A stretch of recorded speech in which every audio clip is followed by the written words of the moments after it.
नमस्ते दोस्तों, स्वागत है आपका हमारे इस वीडियो में जहां मैं एसएससी के पीवाईक्यूज जीके करवाता हूं। हम जानते हैं कि एसएससी किसी भी एग्ज़ाम में जैसे सीपीओ, एमटीएस, सीएचएसएल, सीजीएल जो भी एग्ज़ाम हो, जीके में रिपीटेटिव आते हैं 18 से 19 लगभग में क्वेश्चन ऐसे होते हैं जो कि स्टैटिक्स होते हैं। ठीक है दोस्तों, तो ये कभी बदलते नहीं लेकिन ये रिपीटेटिव होते हैं, तो इनको है ना बार बार रिवाइज करना पड़ता है।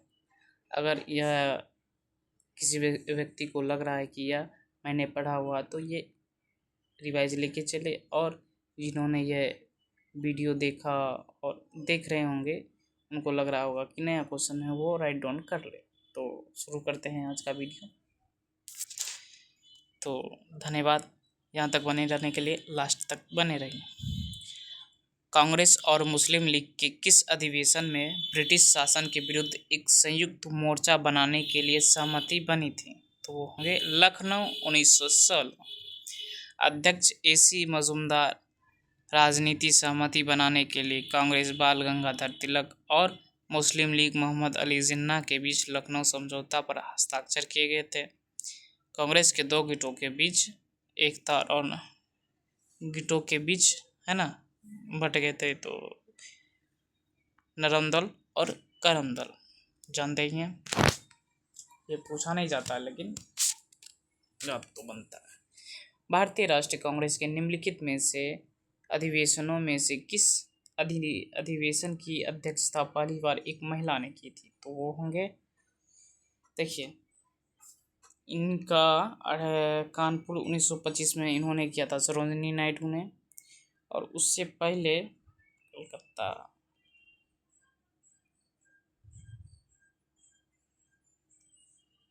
महिला के अनुसार ये कलकत्ता ए होना चाहिए। 1917 एनी बेसेंट ने किया था। ठीक, 1917। ठीक है दोस्तों।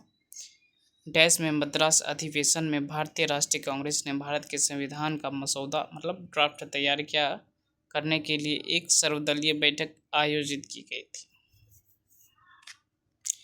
तो कब? तो ये ड्राफ्टिंग कमेटी ये 1932 होना चाहिए, 27 होगा।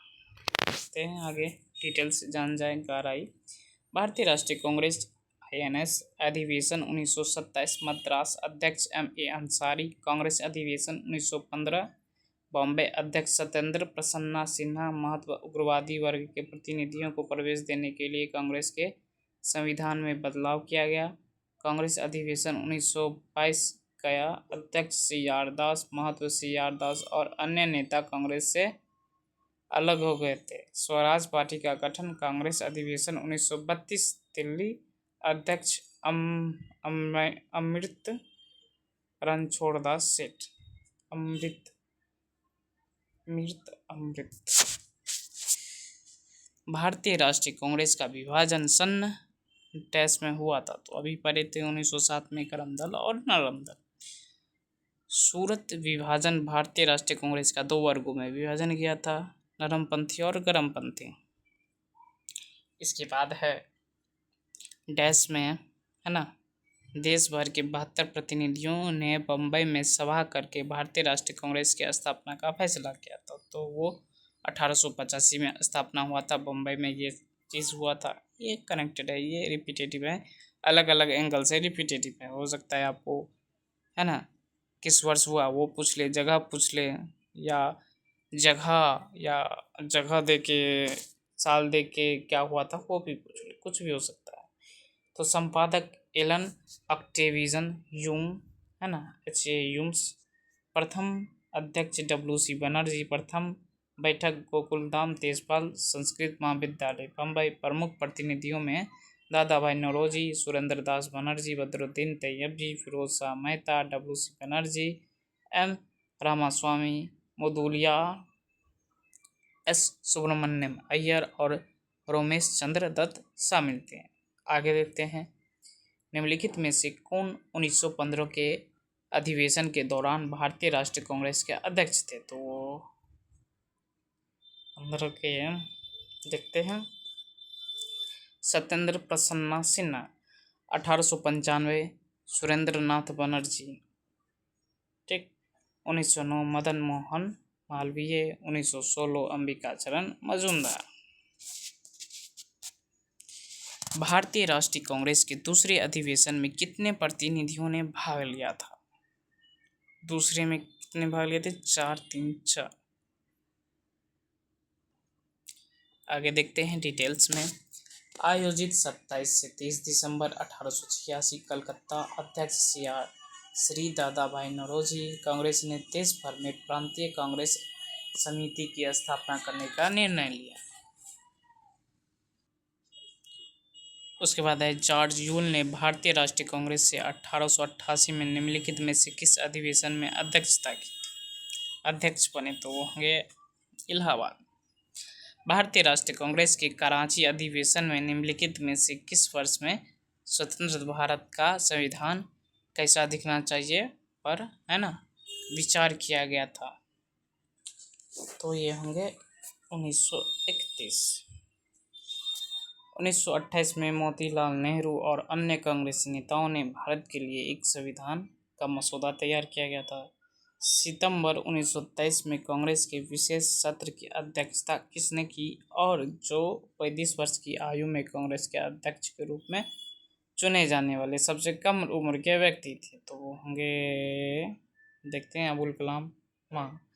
मौलाना अबुल कलाम आज़ाद थे। वो प्रसिद्ध लेखक, कवि और पत्रकार भी थे। वो एक प्रमुख राजनीति नेता थे और 1923 में 1930 और 23 और 40 में कांग्रेस अध्यक्ष के रूप में चुने गए थे। भारतीय राष्ट्रीय कांग्रेस के अध्यक्ष कौन थे जब भारत ने वर्ष 1947 में स्वतंत्रता प्राप्त की? तो वो होंगे जेपी कृपलानी, आचार्य कृपलानी। ठीक है दोस्तों, सत्ता के हस्तांतरण के दौरान भारतीय राष्ट्रीय कांग्रेस के अध्यक्ष में थे वो सुचेता कृपलानी के पति थे, जो कि पहली महिला मुख्यमंत्री उत्तर प्रदेश की थे, सुचेता कृपलानी। उसके बाद है मुस्लिम लीग। ठीक है दोस्तों, मुस्लिम लीग में क्या आता है? देखिए, अखिल भारतीय मुस्लिम लीग, जिसे मुस्लिम लीग के नाम से जाना जाता है, की स्थापना डैश में 1910 देखते हैं कब हुआ। 1906 में हुआ। 1 मिनट, 1910 में मुझे क्यों लगा,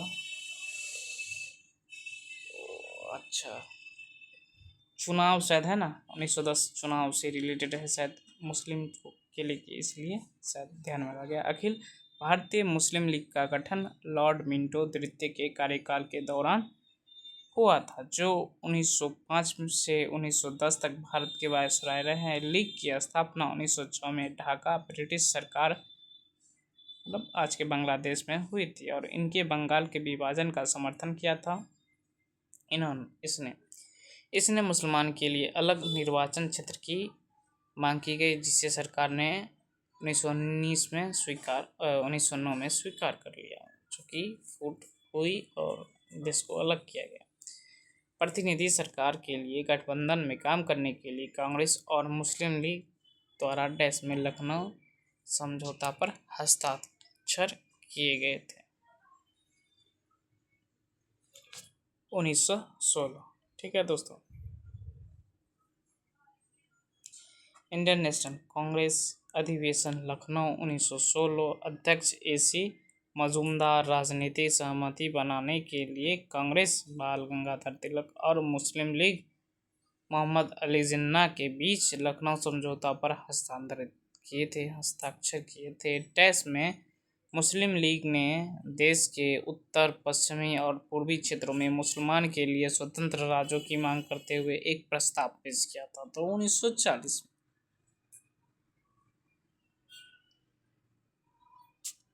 1906 में ढाका में अखिल भारतीय मुस्लिम लीग की स्थापना हुई थी। पहले बढ़ चुके हैं। संस्थापक नवाब ख्वाजा सलीमुल्लाह, प्रथम मानद अध्यक्ष आगा खान III, मुख्यालय लखनऊ, प्रथम अधिवेशन कराची 1907। मुस्लिम लीग ने डैश को डायरेक्टर एक्शन डे के रूप में मनाया, तो 16 दिसंबर 1946।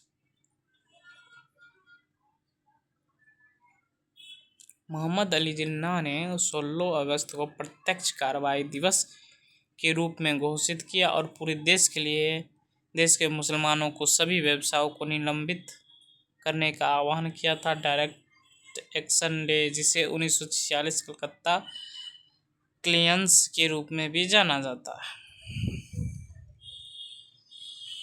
इसके बाद विविध में देखते हैं क्या आता है। निम्नलिखित में से कौन 1906 में शुरू हुए बंगाल नेशनल कॉलेज के पहले प्रिंसिपल थे? तो अरविंद घोष भारतीय दार्शनिक, योगी, कवि और राष्ट्रवादी थे। इन्होंने पत्रकार के रूप में भी काम किया। वंदे मातरम जैसे समाचार पत्रों का संपादन किया। अलीपुर बम कांड, जिसे मुरारी पुकुर षड्यंत्र या मणिक टोला बम षड्यंत्र के रूप में भी जाना जाता है। 1908 में भारत में एक महत्वपूर्ण आपराधिक मुकदमा था। भारतीय राष्ट्रीय कांग्रेस शामिल थे। उसके बाद है जवाहरलाल नेहरू की अध्यक्षता में अखिल बंगाल छात्र सम्मेलन कब आयोजित किया गया था? तो वो होगा 1928 अखिल बंगाल छात्र सम्मेलन। यह कलकत्ता के कांग्रेस से अध्यक्षों को अनियंत्रित आचरण के लिए निष्कासित किया जाने और उनके बाद हुए छात्र विरोधियों के नवाबों में आयोजित किया गया था। सम्मेलन के संपूर्ण क्षेत्र में छात्रों को एकजुट करने और संगठित करने के लिए अखिल बंगाल छात्र संघ के गठन का नेतृत्व किया था। उसके बाद तो 1927 में औपनिवेशिक उत्पीड़न और साम्राज्यवाद के खिलाफ सम्मेलन कहाँ आयोजित हुआ था, जिसे जवाहरलाल नेहरू ने भारतीय राष्ट्रीय कांग्रेस की ओर से भाग लिया था? तो होंगे ब्रुसेल्स। ठीक है दोस्तों। तो पंडित जवाहरलाल नेहरू 1923 में अखिल भारतीय कांग्रेस कमेटी के महासचिव बने। 1926 में उन्होंने बेल्जियम सहित कई देशों का दौरा किया था, जहां उन्होंने 1927 में कांग्रेस ऑफ अप्रेस्ड नेशनलिटीज में भाग लिया था। उन्होंने मॉस्को में अक्टूबर क्रांति की 10वीं वर्षगांठ में भी भाग लिया था। 1927 के मद्रास कांग्रेस में नेहरू ने पूर्ण स्वतंत्रता की मांग की। कहाँ की थी? लाहौर। भारतीय महिला भारतीय संघ वुमेन्स इंडियन एसोसिएशन WIA की स्थापना किस वर्ष हुई? 1917। भारतीय महिला संघ महिलाओं के लिए महिलाओं का एक विरासत कल्याण संगठन, जिसकी स्थापना 8 मई 1927 को एनी बेसेंट द्वारा चेन्नई के अड्यायार में की गई थी। यह अधिवेशन के बीच समग्र जागरूकता फैलाई और उन्होंने सार्वजनिक सेवाओं में अपना जिम्मेदारी निभाने के लिए प्रशिक्षित करने वाला पहला संगठन था। तो निम्नलिखित में से भारत के किस राष्ट्रीय नेता ने 1958 में उज्जैन में आयोजित प्रथम अखिल भारतीय कालिदास सम्मान आंदोलन का उद्घाटन किया? तो होंगे राजेंद्र प्रसाद। अखिल भारतीय कालिदास समारोह मध्य प्रदेश के उज्जैन में 1958 से आयोजित होने वाले एक वार्षिक सांस्कृतिक उत्सव है, जिसमें कवि कालिदास की कृतियों का जश्न मनाया जाता है। ठीक है दोस्तों। तो आज के लिए बस इतना ही। बने रहिए हमारे साथ। जय हिंद।